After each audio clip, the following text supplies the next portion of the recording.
Pemirsa, untuk mengetahui informasi terkini dari lokasi pengungsian Posko PMI Kota Jakarta Utara, kita sudah terhubung dengan reporter TV One Prita Zega. Selamat malam Zega, bagaimana kondisi di sana? Ya, selamat malam Aditya dan juga pemirsa. Kami masih berada di salah satu posko pengungsian kejadian kebakaran depo Pertamina Pelumpang. Dan kami sudah memantau sejak tadi sore pemirsa, di mana ada beberapa tenda yang sudah disediakan di sini. Dan untuk mengetahui lebih lanjut bagaimana kondisi terkini di Posko PMI Jakarta Utara, saat ini saya sudah bersama dengan Kabid Diklat PMI Jakarta Utara, Pak Hairul. Halo Bapak, selamat malam. Selamat malam, Mbak. Bapak, bisa dijelaskan bagaimana kondisi posko saat ini? Baik, kondisi posko sampai saat ini masih dalam kondisi seperti awal ya, di mana sedari hari pertama sengaja kami mendirikan 3 tenda peleton, di mana 3 tenda peleton itu memang kami fungsikan sebagai penampungan pengungsi.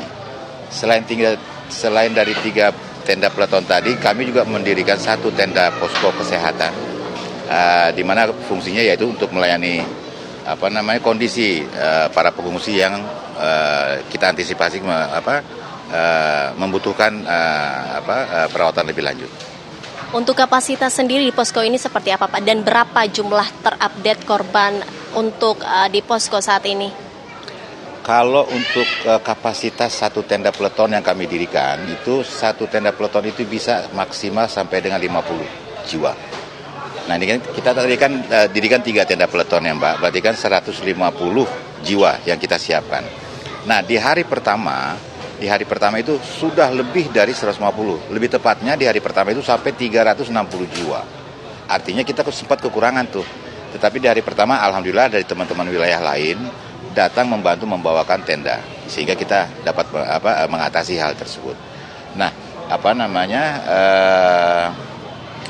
mengenai logistik juga sama. Artinya juga dari teman-teman wilayah lain selain memberikan bantuan berupa tenda peleton untuk pengungsi, juga memberikan kayak nutrisi atau obat-obatan dan yang lainnya. Berarti bisa dibilang ada banyak bantuan yang diberikan dari pihak luar juga ya Pak ya. Nah, untuk di sini sendiri apa fasilitas yang disediakan, bisa dijelaskan kembali fasilitas yang disediakan di sini seperti makanan atau bahan-bahan obat-obatan lainnya seperti apa? Baik, fasilitas tadi seperti yang saya sudah katakan di awal ya, bahwa selain 3 tenda peleton yang kami dirikan, ada 1 tenda peleton posko kesehatan. Yang saya sudah bilang tadi bahwa posko kesehatan itu memang kami dirikan untuk mengantisipasi kalau ada salah satu pengungsi yang membutuhkan perawatan lebih lanjut. Selain dari posko kesehatan, kita juga sediakan MCK portable, WC portable, karena dengan antisipasi kalau membludaknya pengungsi, sementara kita punya WC di dalam gedung dengan di luar gedung itu agak minim, sehingga kami minta tolong Sudin Lingkungan Hidup untuk memberikan WC portable. Selain daripada itu juga persiapan mereka makan, kemudian sarapan pagi. Di malam hari mereka bisa mendapat kayak semacam roti, itu kita siapkan semua Mbak. Penyaluran bantuannya seperti apa Pak? Baik, untuk penyaluran bantuannya itu sendiri yang kami utamakan di sini itu adalah di posko kami, di posko PMI ya. Tetapi perlu Mbak ketahui bahwa kejadian depo Pertamina Pelumpang ini ada 3 titik, awalnya itu ada 5 titik pengungsi. Selain di PMI ada di 4 titik lainnya. Sampai detik hari ini itu sudah berkurang menjadi hanya tinggal 2 titik. PMI dan di salah satu tempat itu kalau nggak salah di Kelurahan Rawa Badak Selatan. Hari ini hanya 2. Mungkin yang lainnya itu karena mereka hanya terdampak bukan terpapar. Sehingga artinya rumahnya tidak apa-apa, hanya mungkin untuk menjaga-jaga mereka panik, mereka mengungsi. Padahal rumah mereka nggak ikut terbakar, itu aja kali. Berarti bisa dibilang bukan semua korban yang terdampak tinggal di sini Pak, tapi mungkin yang di sebelah rumah yang terdampak ya, tapi tetap mengungsi di sini juga ya Pak ya. Nah, sejauh ini adakah keluhan dari korban Pak untuk di pengungsian? Alhamdulillah di hari kedua ini itu bisa dibilang sudah hampir tidak ada ya. Tetapi di hari pertama mungkin karena mereka panik barangkali, terutama yang lansia Mbak. Yang lansia itu di hari pertama lebih banyak itu membutuhkan oksigen. karena mungkin rasa panik, kemudian lari terburu-buru sehingga untuk beberapa pengungsi yang lanjut usia, sesampainya di tempat kami perlu untuk diberikan bantuan oksigen. Berarti sempat ada kepanikan juga ya Pak dari korban pas hari pertama. Mungkin bisa diceritakan lagi Pak, pas hari pertama seperti apakah situasinya Pak? Baik, saya nggak bisa gambarkan ya. Yang saya bisa ceritakan adalah kami tempo hari di sini seperti biasanya setiap malam kami itu biasa kumpul. Tiba-tiba itu ada satu ledakan, suara ledakan, kami kaget kan. Kami naik ke rooftop di lantai 3, ada rooftop. Kami lihat dari sana, dari atas itu sudah kelihatan tuh. Karena memang kebetulan jarak antara posko PMI ini tidak terlalu jauh dengan depo kilang Pertamina di Pelumpang. Hanya kisaran tidak lebih dari 1 kilometer, sehingga bisa kelihatan. Setelah kelihatan kami langsung tugaskan teman-teman posko untuk segera berangkat. Ketika posko berangkat, 1,5 jam kemudian itu sudah arus pengungsi sudah nggak tahu dari mana kemana. Mungkin mereka di pikiran mereka ini PMI, tempat mereka bisa meminta tolong katakan gitu ya. Berbondong-bondong mereka datang tanpa adanya persiapan di kita.